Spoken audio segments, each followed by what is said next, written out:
Gary, there's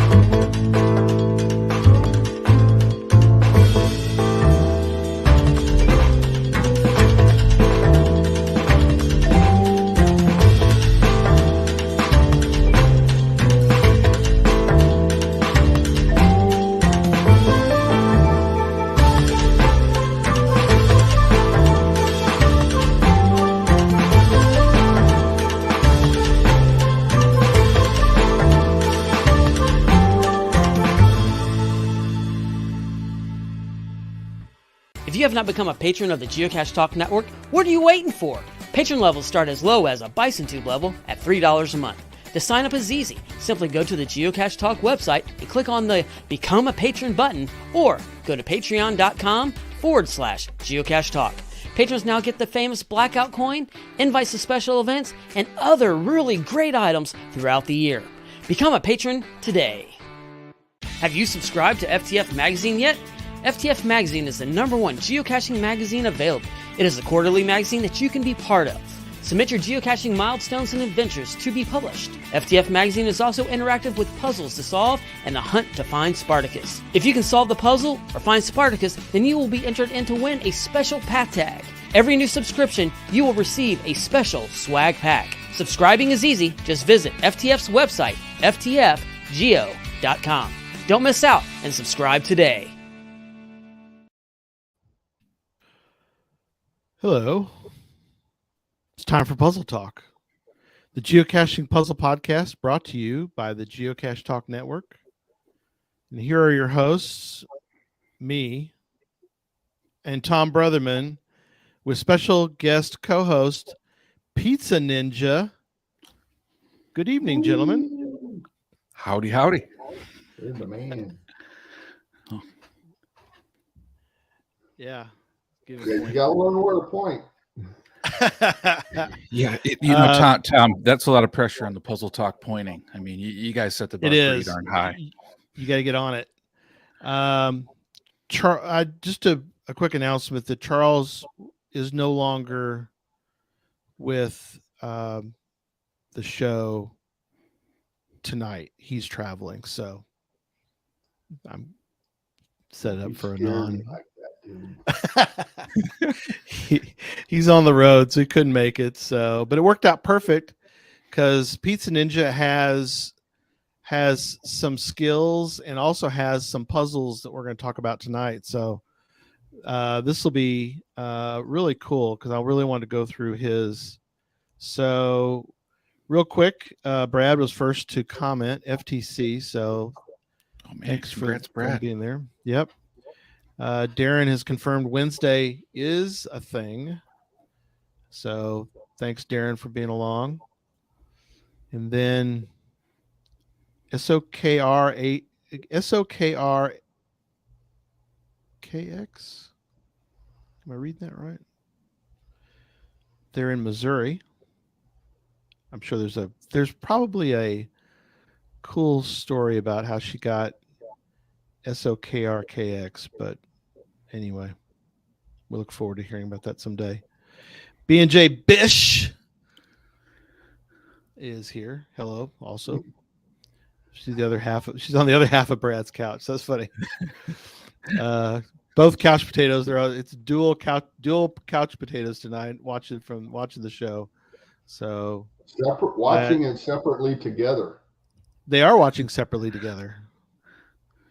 And they probably are going to look at each other and go, "Why are we watching this shit? Why do we do this to ourselves?" Put it on the big screen. It might be. Who knows? Nicole with us. Be genius. Happy Hodag in Titletown, as they say, Green Bay. Seebeck Tribe, Lori. Wow, sunny Washington. That's something to say right there. So thank you, Lori. It was so good to spend a little time with you. Gosh, it's been a while ago now, April, when I was in Washington, Seattle area. Reese 46, Arkansas. I was just there. I was in Missouri and Arkansas. Sunny Washington. I'm confused. I love that. That started out so harmlessly. Yes, it did. Retro Gaming Gal from Erie, PA. Oh man, my friendly neighbor state right there. That's right. Have you been to Erie, PA, John? Oh man, all the time. So long story short, for those that don't know exactly my home chords, I'm about almost halfway between Buffalo, New York, and Erie, PA, on that side. Oh wow. So, okay. Yeah. So actually, where did I buy my car? Erie, PA. Erie, PA, baby. Yeah. It's got a lot of cool things there. Very cool. Somebody hadn't registered, but they show up as Facebook user. That's fine. Hello from Arkansas. That's cool. All right. There we go. I guess is that Sheila, maybe? It just says hi, Sheila. So it shows up weird. If you don't, it's something on Facebook where you have to like register it's you or something. I don't know. We're moving on. Let's do a little bit of news.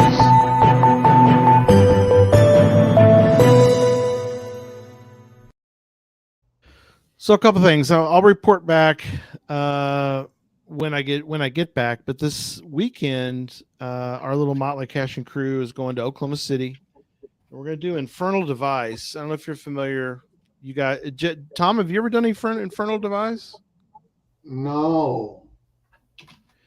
It's already back. It is back. You're right. It's the 2.0 version.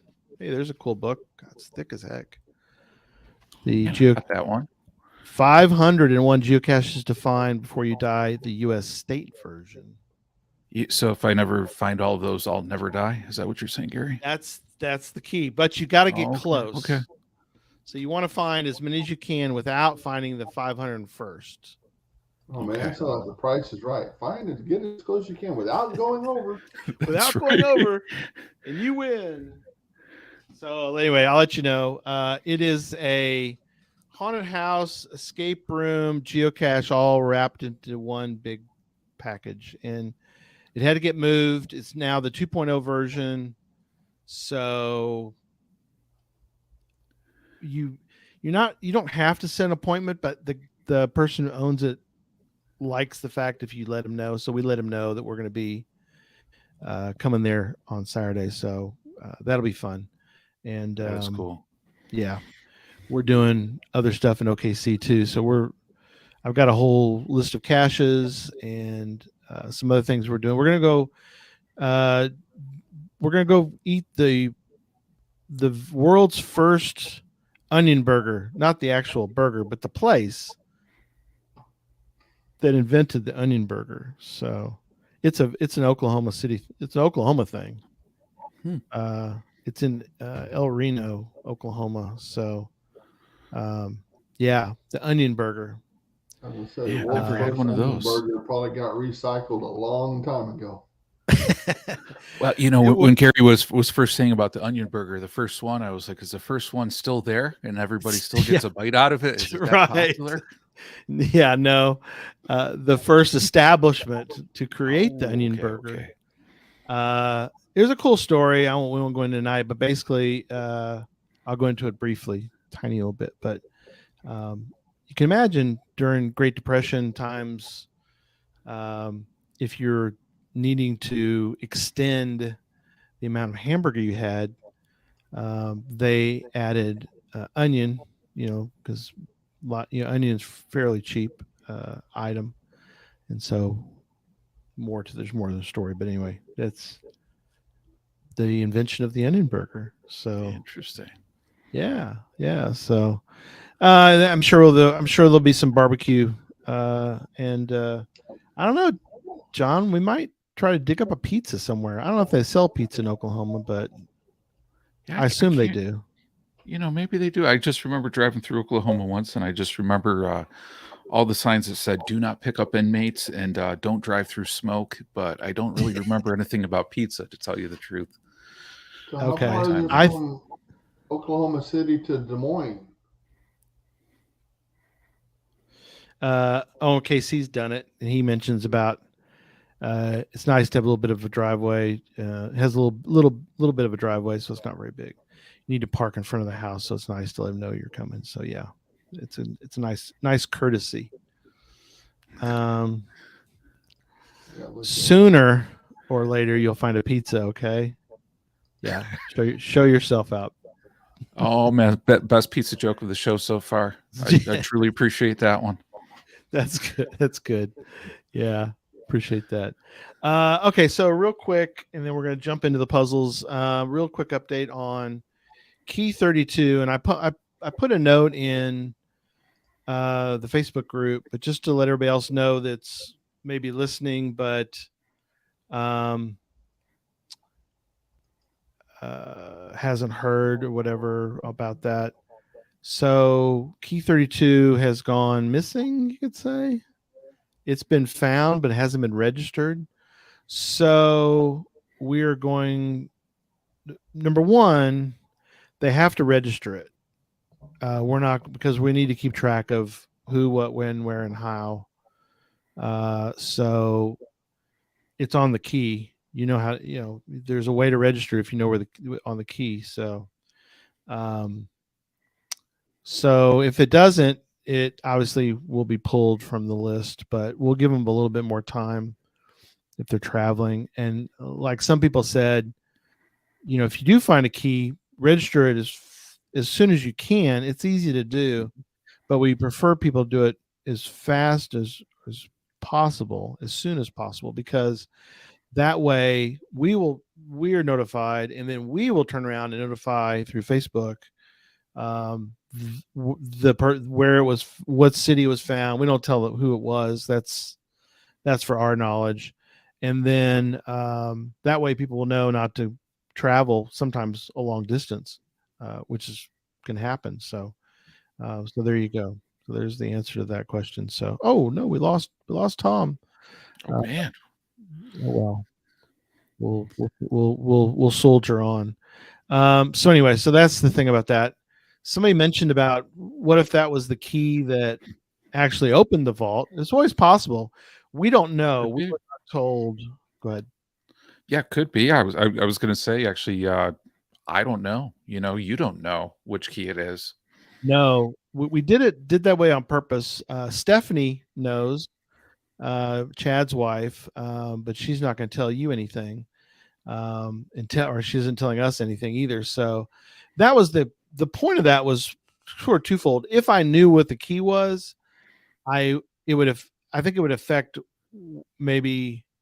Although I tried to make sure that all the keys that were hid were done really, really well. If that makes sense. I mean, I really worked hard to make sure that they were all, special and they were cool and all that.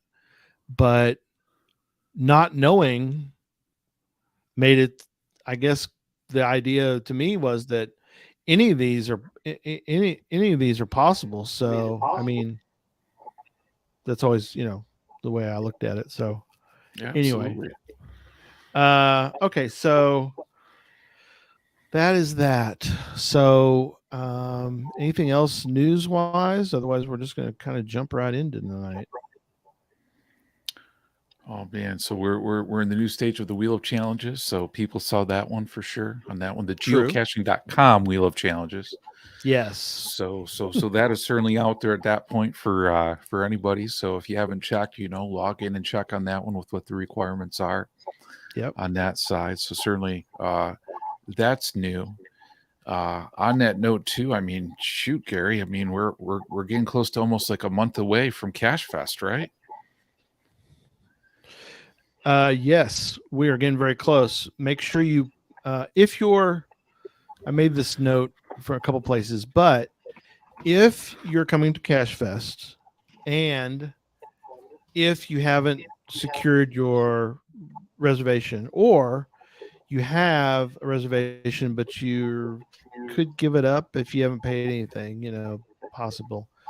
We really encourage people to stay at the host hotel because that'll really help us all out.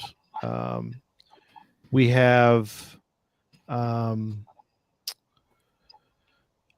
plus you might run into some of us. Exactly. That is true. Twofold. One is that it really helps us out. We get certain discounts if we have enough people stay there. We don't get charged for the conference room that we're using, and conference rooms that we're using. So there's some things there that are, possibly could be. I'm trying to get Tom's mic just right, but it's not working well. Got to turn your volume down there, Tom, a little bit more.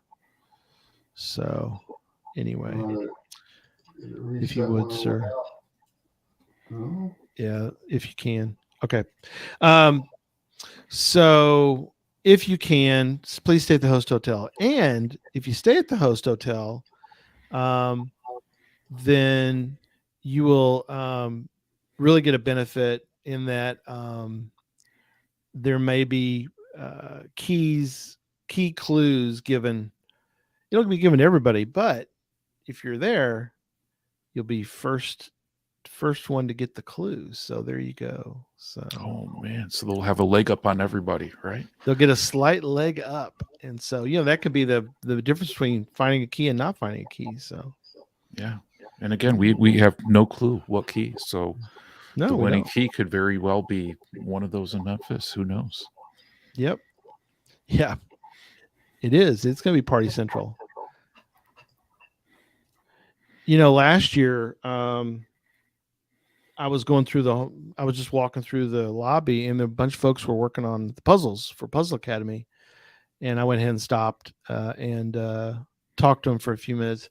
Didn't give them any answers, but I did give them a few hints as to, because they're asking questions that weren't. I mean, I wouldn't spill the beans, but I did kind of. So you never know. You might get a little hint, a little nudge on maybe a puzzle or Challenge Academy stuff, or who knows. So,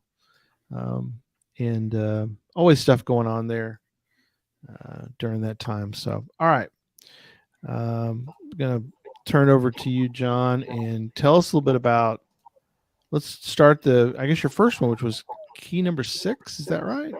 Yeah. Key 6. So, on this one, anybody who knows me and knows my kind of puzzles I like to make ones that are a little bit more unique on that side, or a little bit more that you see less. So key 6 was an audio puzzle. And I don't know, Gary, can you play that audio? Yeah. Is it through the link? Yeah, it's on there. Yeah. Let me bring up that. Yeah. The Audacity one.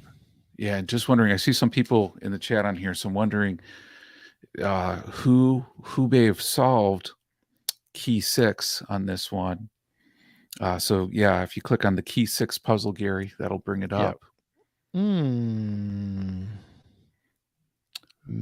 Oh yeah, I gotcha. Okay. Click on the MP3. Gotcha. I was starting to go down the other rabbit hole of, oh look. So I guess you want to tell people what you used, and then I will play this. Yeah. So if you want to play it, because if you hear one of these, you'll know what it is by the style. Okay, cool. Once you know. So I'm gonna share my screen, share the MP3. Yeah. And I'll show people how to solve this and actually how to make one too. Cool. Here we go.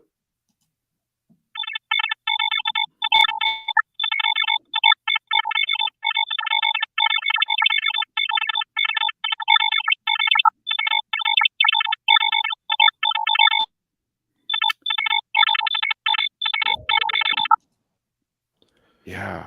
So that's what it was. Saw last Saturday night. Yep. What was that, Tom? That was the alien I saw last Saturday night when I was looking for Bigfoot.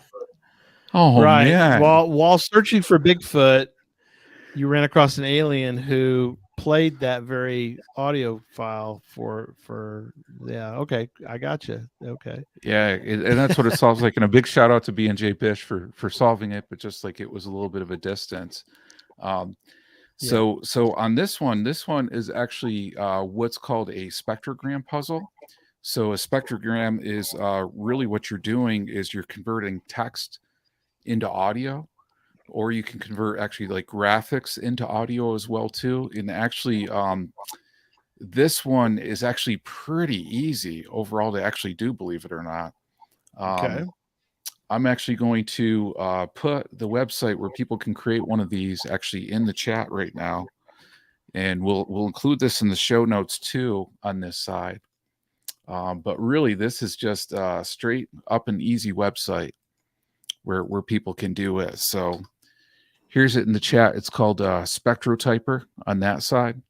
So let me do a screen share, Gary. Let me do that on that side. And I will show people the actual website where you can go in and you can do it.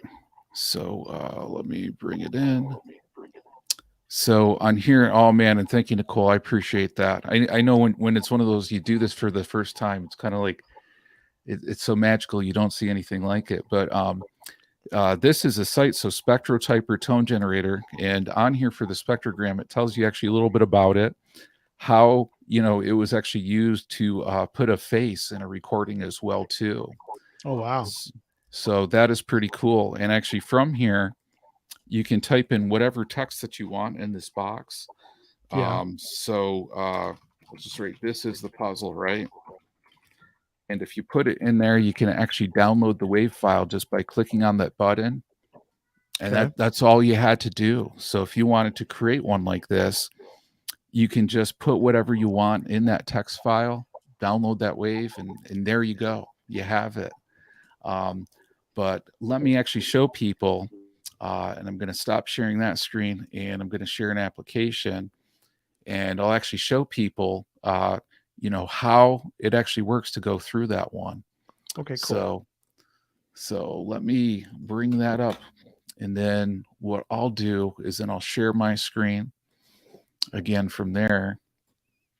But yeah, this is a pretty cool one. And I think, I see Happy Hodag says, definitely reminds of a puzzle that they've done before on that side. So yeah, this is one I know Cully Long wrote about it in one of his books as well too. And let me pull it up. Let me pull up the audio file on this side. How to Puzzle Cache. That's a good book. Absolutely. And for those that have never viewed it, this is a good example. Oh man, and Tom, you are perfect on that one, right on Tom's cue. Got it right there. Yeah. That wasn't a setup. I keep it right here. Next to the computer, ready to go. I love it. Oh man. Yeah. So what I'm going to do is I'm going to share my screen again on here. And here's a program. It's called Audacity. Audacity is a free program, absolutely free. You can download it, PC, Mac, etc. And if you go in here, you can kind of go through and see that. But the question is, how do you actually view the text in here? Right. So if you actually go up to here where the track name is, you can go down to spectrogram. Okay. And what I'm going to do is I'm even going to change this, and I'm going to make it grayscale, and I'm going to click OK. So look at that. So on there, and again, this is a really cool one. All you need to do is actually just go to that website, Spectrotyper, put in your text on that one. It will kick out, a WAV file from there, and you can convert that to an MP3. So on here, just from that text, it said the clue was on an Erie Isle, and this was referencing Presque Isle in Erie, Pennsylvania. There is a guard between Graveyard Pond and Misery Bay. The key you seek is close to the south of the guard. Wow. So, yeah. That's the text inside the audio file. Yeah, correct. Wow. Correct. Wow. So if you just go to the normal view, you can just view the waveform that way, and then that shows it as general, on that side. And it's one of those things you can actually layer different things in here. So if you want to actually layer graphics, you could do that as well too, if you wanted.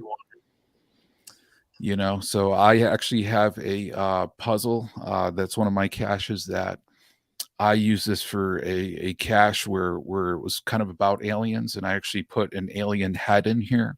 So when you actually convert it to spectrogram, you actually see an alien head that says "Hello, Earthling," and then it actually gives you the coordinates from there on that side. That is awesome. Yeah, very cool. Yeah.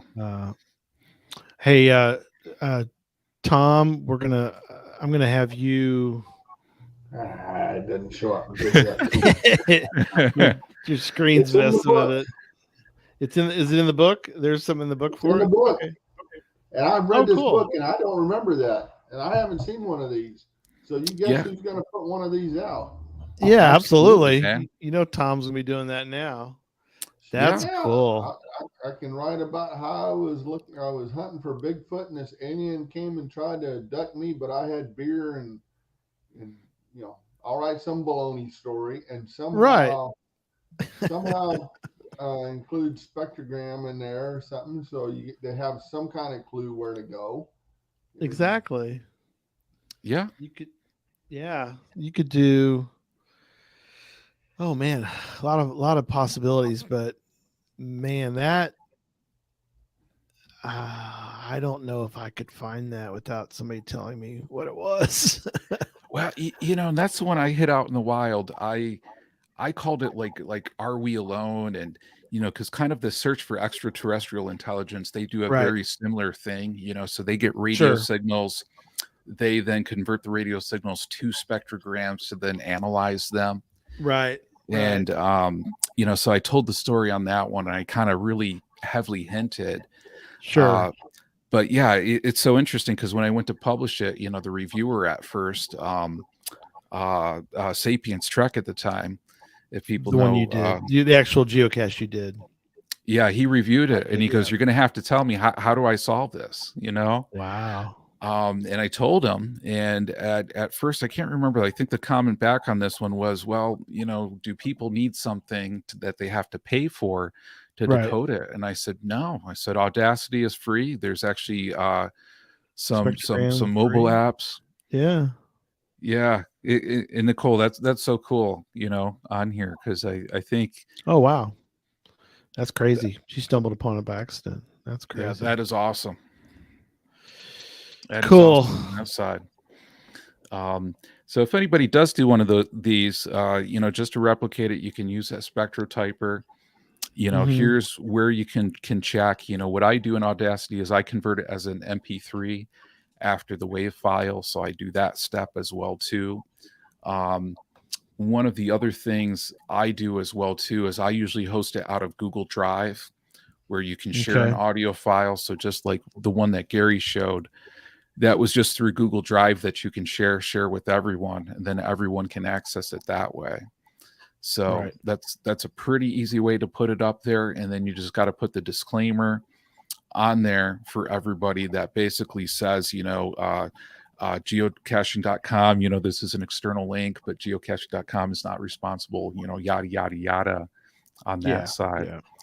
But yeah, super easy to do. And if, and again, we'll put the stuff in the show notes for this one for sure. But if anybody has any questions or, anything, feel free to reach out, geocachetalk@gmail.com, and we'll be more than happy to walk people through how to make one of these. Yeah. If you go to geocachetalk.com, at the very top of the page on the left says show notes. So there you go. You go right there, and you'll be right at it. So yeah, and I see Nicole's question. What would y'all rate it as a hide? I think this one, it's a good question, because if you give a pretty solid hint, like I did on the one that I have out in the wild, certainly, it's not as hard as it would be otherwise. But if you're given no hint, it's a spectrogram whatsoever. Shoot, I don't know. I'm thinking probably a 3 or a 4. I don't know, Tom, what you would think for one like this with all of your puzzling experience. With no hint of that software, it's every bit of a 4, I think. I agree. I think even if, unless you explicitly mention, go ahead. I think even with a hint, it's probably at least a 3.5. It just depends on how much hint you give, but right. But I mean, once Yeah, I you know this, agree. you probably know it. But if you've never seen one of these, that'd be Yeah. pretty tough. Yeah. You know, that's always a key. I guess we always think that maybe it's just me, but I always think the ones that I put out, I just put out a field puzzle out recently, and I thought, oh, it's not that hard. And then I've got people who have attempted it, and they're like, we have no idea what to do with your new cache. And I'm like, really? Is it that hard? And I thought, I think it's still FTF. Nobody's ever found it. It's been out there since May something. Wow. But yeah, if anyone wants to make the trip, come on to Greenville. You can go find it. But I saw it in a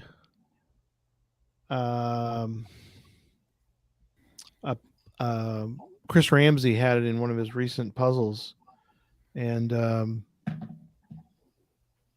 I didn't see it as something. I mean, it's cool, but I didn't think it would be.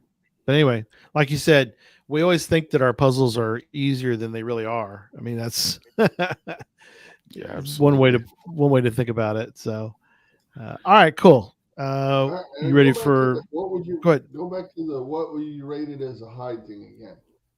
Go ahead. It's really for another show because we could talk Yeah. about this part for forever. But as a puzzle, I'd give that 3.5 to 4 or something plus.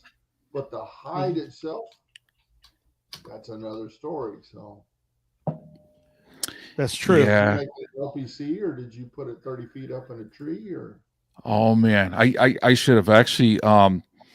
You know, I'll be honest. I put off the side of a hiking trail for a group that that I happen to help out with on that side.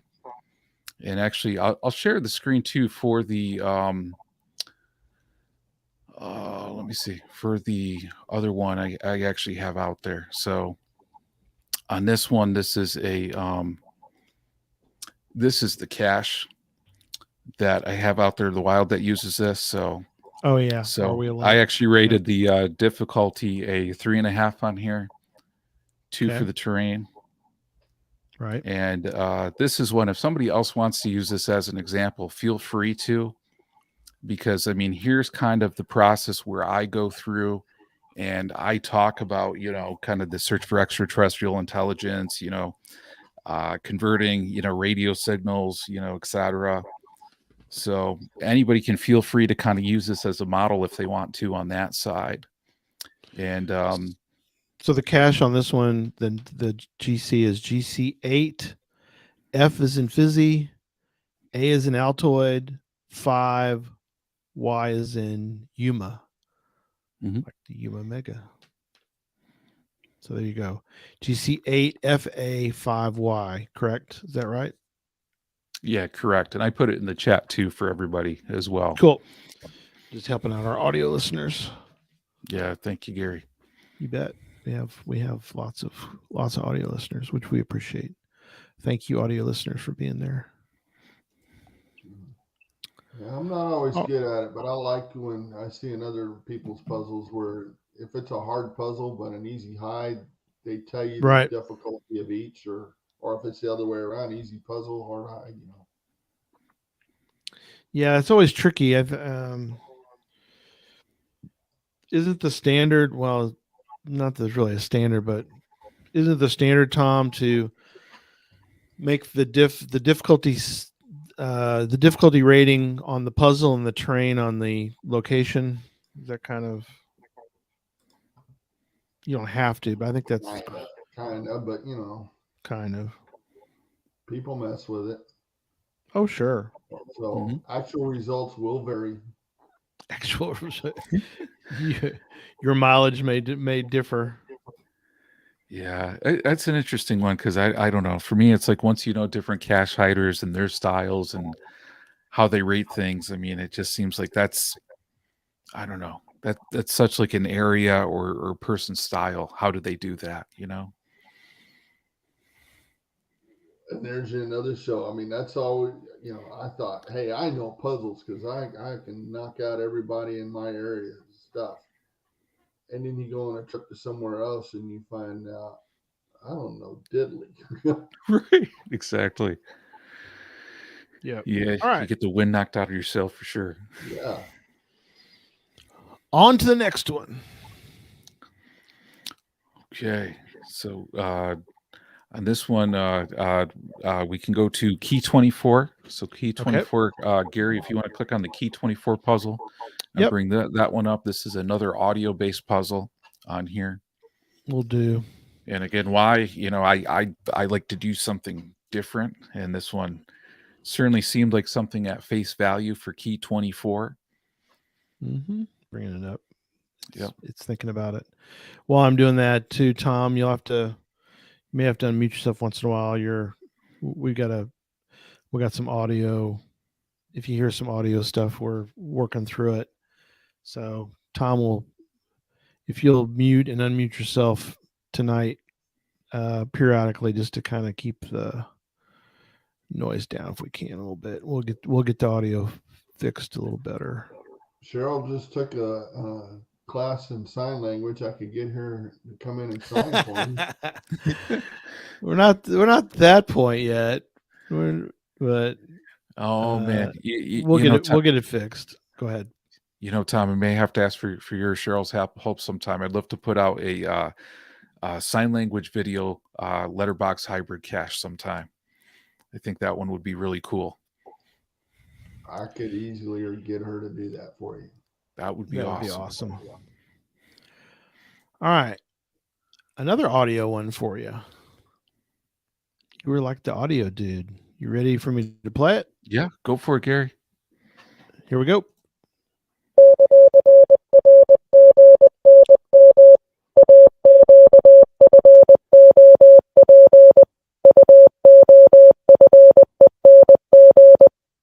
Yeah. We don't have to listen to the whole thing, but at this point, you can probably get a good hankering from here. It's Morse code, and oh man, BNJ Bish, and congrats to you guys. When that one hit for you, you did an actual jig on that one, and when the aha hit. Oh, go ahead. Yeah. Aha. Oh, what a crazy name for a sparkly water drink. Go ahead. Yeah, so a lot of people identified this one as Happy Hodag Morse code, like right off the bat on this one. But this was Morse code with quite a bit of a twist on this side. There was a lot of twist. And man, I was actually surprised how quickly people found this one as well too. Because on this one, I used a tool, just a Morse code generator on this side. Yep. So on this side, and I'll put the link in the chat, I'm sure if we Google, we all have Morse code generators that we use out there, right? Yeah. So on that one, I used a Morse code generator, but my first thought on this one was to actually do it not in English on this side. Tricky. So yeah. So since the majority of my DNA is Welsh, I thought, how fun would it be to actually do a Welsh description on here? Absolutely. Don't ask me to speak Welsh. I could read somewhat of it. So on this one, it was actually looking at Google Translate. So I used Google Translate to actually convert the English to Welsh, manually corrected the Welsh. And Crazy. on this side, one of the things to do too on this one is to make sure you then use Google Translate again to convert it from Welsh to English to make sure you have the right meaning. Right.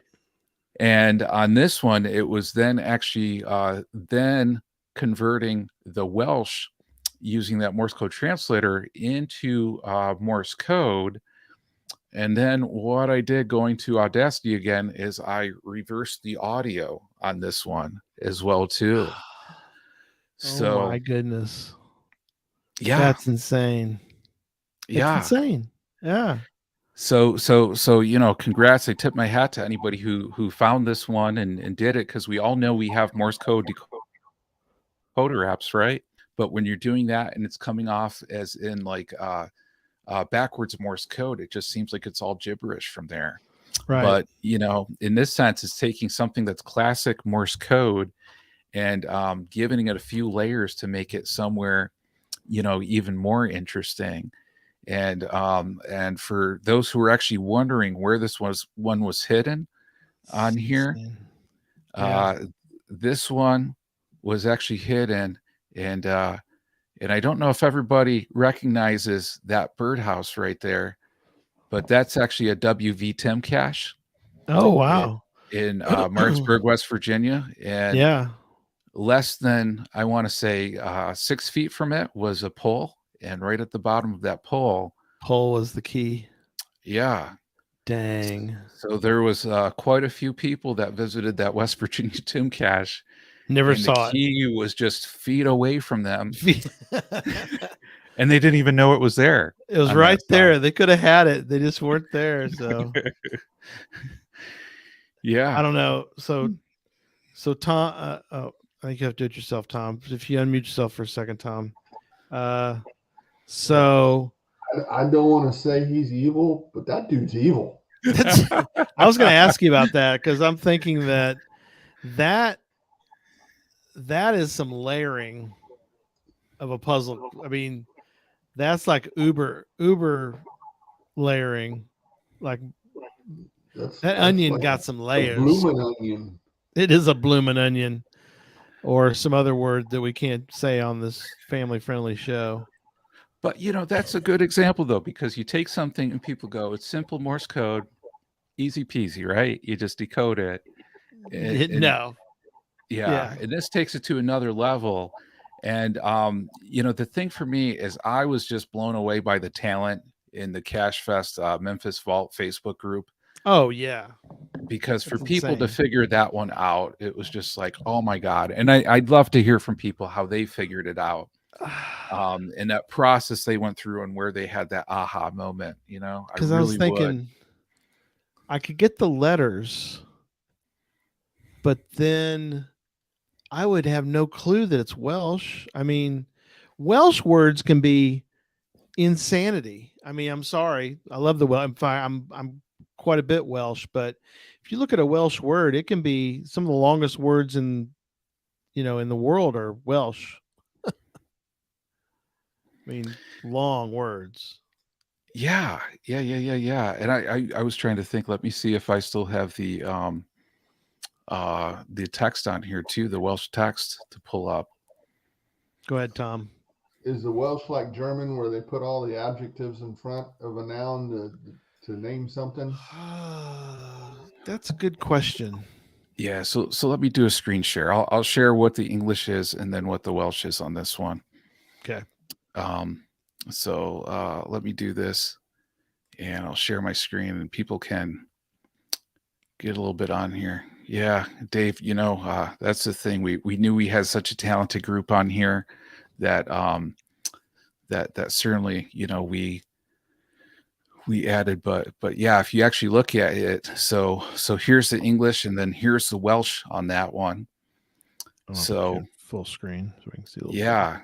So you can see I broke it down by line because for me to go through and kind of manual edit this one into the Welsh, this certainly helped me on that side because there were some words that I knew I had to tweak and adjust on that front. Wow. But if somebody were to do this, I high key hunters, I figured that would be actually a good way for people to see what that translation was. And then key 24 in the mountain state, and you can see mountain is MYNYD on that one. Wow. And then you can see the numbers then were translated as well too. And I gave the hint that it was at the base of the large pole on that side. Yeah, and B&J Bish, yeah, the hardest part on that one, seeing where the spaces went. Absolutely, absolutely on that side. That's insane. I'm surprised, and I'm in awe of our group. Go ahead, Tom. Are you sure that's a language and not a cipher? Some people would call it a cipher. I mean, it looks like a cipher. I know. Yeah. Oh yeah. I mean, Welsh doesn't have many vowels, and it looks funky on that side for sure. But I mean, when you're saying cipher, Tom, you can even think of like the Navajo code talkers, and and different codes in history. And I mean, a lot of these older languages that just people don't know. Luckily the part where people have tools like Google Translate in order to translate these, but again, if people are putting out something like this, it's you have to, take a look, you have to translate it into that language and then use Google Translate to translate it from that language back to English, because sometimes the words aren't exactly dead on, in what you're saying, and Google will make some assumptions. If you did That's crazy. a cipher in Welsh, I swear that looked like you just spelt your Scrabble board on the kitchen table. It does. You're exactly right. It is crazy. Here, I'll put, there's a second longest place name in the world. I'll put it in the I'll put it as a banner. Maybe it will fit. I don't know if it'll fit as a banner. I'll try it. Yeah, I guess maybe it did. So that's the place name. Yeah. And again, it's just like I pronounced that once. Yeah, that's a location in Wales. Yeah, I'm sure I could put that in and have Google Translate, or not translate, but like Google Speech tell me what it says. Although I don't know, I don't think it could handle it. But anyway, yeah. Okay. Do they drink a lot there, or do they have speech impediment, or both, or what? Well, it's part of the UK, so I mean, I'm sure there's a few. Yeah, but the Wales kind of style of speaking is very interesting. If you're curious, I mean, actually, like Tom Jones, the musician's Welsh. You can look for kind of like YouTube videos of him doing interviews to kind of really get that sense on that one too. But yeah, it's a very interesting language, and even my relatives and my great grandparents and stuff like that, some of them could speak it, but then after a while, it's just people knew how to read it, but didn't really speak it too well on that side either. It's awesome. I mean, I love it. It's so cool. You But gonna pass up that free pizza there in the chat room? Oh man. B&J Bish, you know how to tug my strings on that one, don't you? Yeah. Anyone a pizza who can pronounce that correctly? Put it back up there, Gary. I'll give it a shot. Yeah, I don't think you're gonna. You want to try it? Okay, Tom, go for it. Lanfair. Nope. Go gosh. You got it. That's exactly right. That's insane. I love it. Yeah. That's a place name. Yeah. But this is, a puzzle too. People have certain languages that they know or that their family know, Yep. Kind of cool to put out there, on that side. Oh man. And Tom, it looks like B&J Bish just gave you 3 slices. 3 slices of pizza. I ordered pizza until you proved me I didn't say it right. Hang on. That's pretty good. Was that out of 4 slices, or was that a 8 slice pizza? So did Tom get 3 slices out of 8 slices on that one? Yeah, or maybe it's maybe it only has 4 slices, and Tom got 3 out of the 4. That's pretty cool. Yeah. Cool. Yeah. All right. After the show asked me about the pizza I only ate 3 slices of and thought I was going to die. Wow. No, I don't think you're right, Hodag. No. Yeah, I don't think it's Llewellyn. I think it's more to it than that. All right.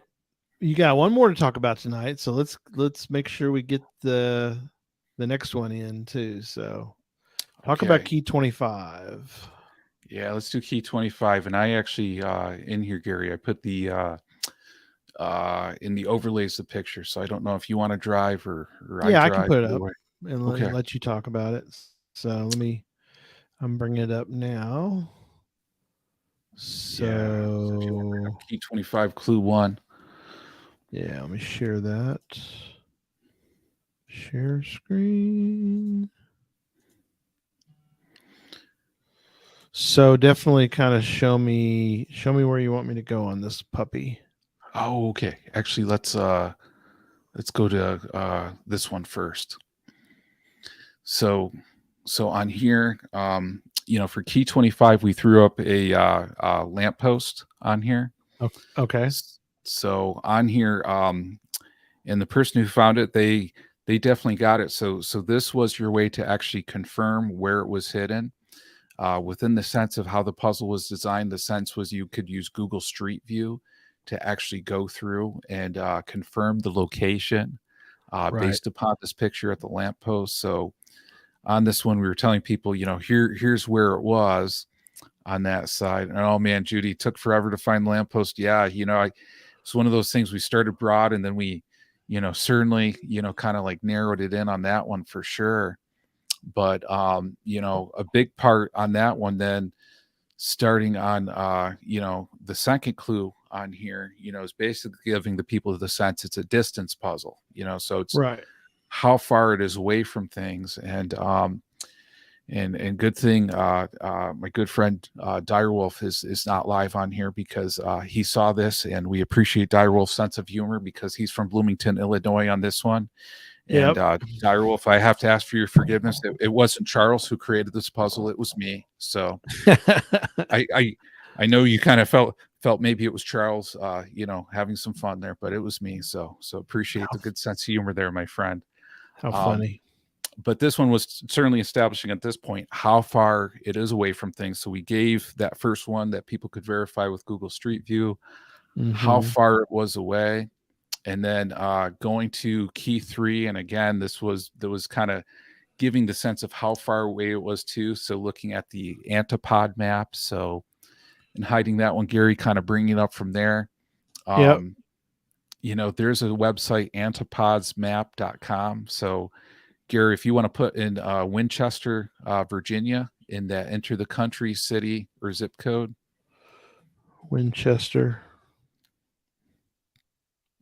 Yeah, and here's where that special lamppost was. On this side. Right here. Yeah, and then zoom out on the right-hand one, Gary, on that one.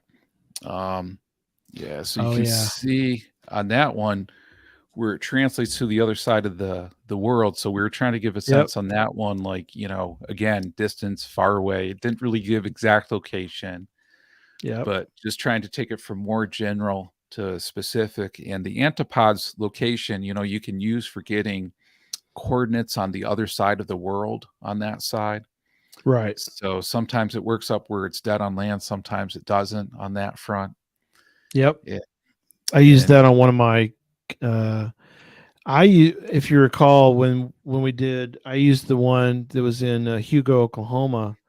I used the location that the antipodal side was. I used because that gives you a coordinate, gives you what the actual coordinates are. So what I did was I took that and made it into a what 3 words. So that's another twist you can do for a puzzle. You don't have to give them the coordinates, but you could give them the antipodal of it, and you can hide this little bit if you hide the what 3 words. Just another thought. So yeah, well, and I think these are great ideas for other people for sure as I go through.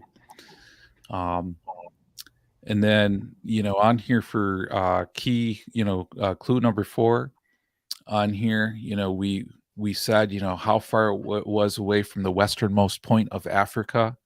Right. Onto that.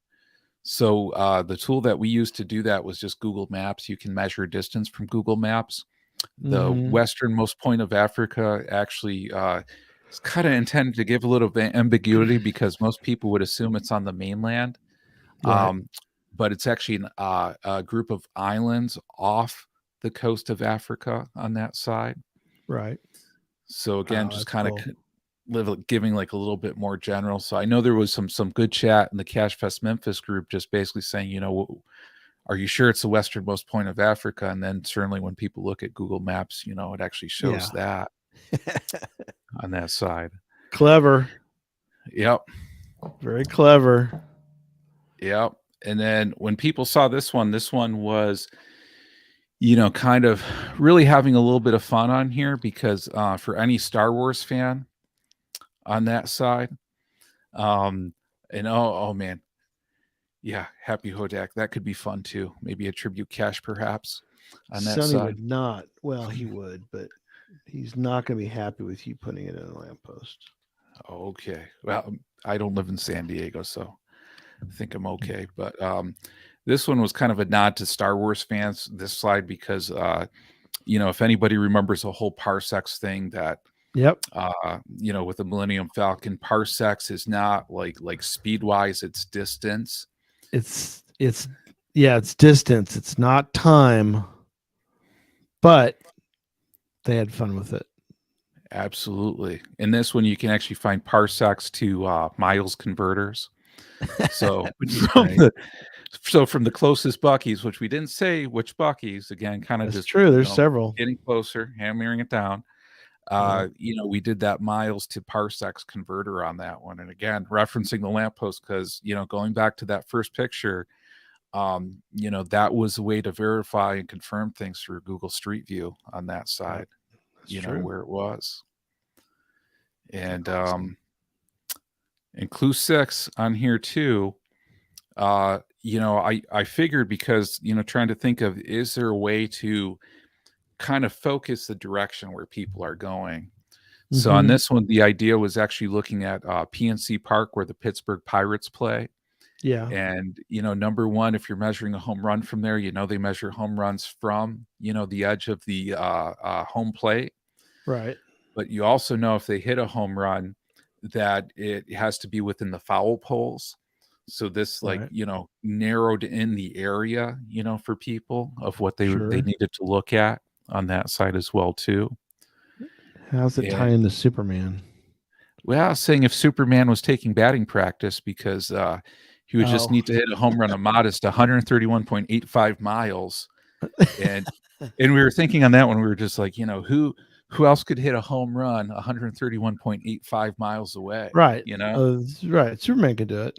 Yeah. So you had to find the coordinate location of home plate, right? Correct. And then from there, you could sort of draw a circle out. Oh man. So you've got several circles working here, right? Yep. Okay, cool. I didn't want to do that. Why did it go like that? Yeah. So several different circles, and the thought was to then kind of focus in on the location on that one. So for key 7 or for clue 7 for this one, measuring it from the Washington Monument, a closer circle. So we went really far to kind of hammering it closer on this one. So, again, just using Google on that one, Google Maps to measure the distance, that measured the distance from the Washington Monument as well too. Right. And, from there, it seemed like somebody could have figured it out pretty easy on that one. So we held off on releasing any further clues for a while on that front. Right. We did release one final one because, believe it or not, the late great Patsy Cline actually used to live in Winchester, Virginia. And her walk was actually, if you walked from where she lived to the lamppost, it was just 15 minutes, of a walk. And again, you're just using Google Maps to do that. Right. So, shortly after that somebody then, found it. So we just went, kind of like Big World to then kind of getting closer. Awesome. And the person in the Cache Fest Memphis Vault group who found it basically said, man, if they ever visit Winchester, Virginia, they would never need to ask for directions because they went all over that town on Google Street View. They know it back and forth. That's incredible. Until they found that glorious lamppost on that one. Dang, that is awesome. Oh, great. That's awesome. Any chat room, if y'all have any questions on these tonight, please speak now, or you can ask Pizza Ninja anytime. He prefers to discuss that over a slice. So, get your pie ready, and he'll be very. Sheila found it? Okay. Yeah, that was awesome, and a big tip my hat, because a few people said earlier some of these are pretty evil or complex puzzles, but again, you guys are just so talented and incredible. We wanted to raise the bar and put something out there incredibly unique, but also very fulfilling and rewarding. Once it was figured out on that side. That was awesome. Yeah. So if you want some more behind the scenes of these, definitely find us at the Host Hotel or anywhere around Cash Fest Memphis. We'll be there, and like I said, you can sit us down, put John or Tom or I, just put a little food or put a beer in front of Tom, and we're ready to go. Right, Tom? More food. I'm easily bribed with food. I know. Put some Whataburger out there. Number 3, right? 4. Four. The onions and the jalapenos. Sorry, number 4. Okay, there you go. Sounds good. All right, cool. All right. That'll be it for tonight. We've got a kind of a cool Thursday night one, I think, for Deep Dive. John, you'll be back with me since Jesse's on the road. So, yeah, happy Hodag. Not that we want to get Tom drunk. Yeah, that would not be. Yeah. No, Tom doesn't drink to get drunk. No. Nope. Tom doesn't drink that. No, you're not. It's not going to happen. So yeah, join us Thursday night. Go ahead, Tom. What were you say? I said, but he does eat to get. He does eat. Absolutely. And Whataburger is a favorite. So, but yeah, so Thursday night, we're going to talk about sponsored premium. There's some things going on in the Adventure Lab world that we want to discuss because we got some inside scoops. So we'll be doing that Thursday. Well, those are so cool too, because just to think, if you stuff that you didn't know, that now this is going to definitely open up the doors for people for a lot of things they never would have realized, Yeah. That'll be fun. So definitely join us 7 p.m. Central. Translate that as you will to your own time zone in the world. So there you go. All right. That'll be it. We'll say goodnight. We'll see everybody later. Goodbye. Okay. Take care, everyone. Sorry. Take care, everybody. Part Go 2. ahead, Johnny. Yep. Bye, everybody.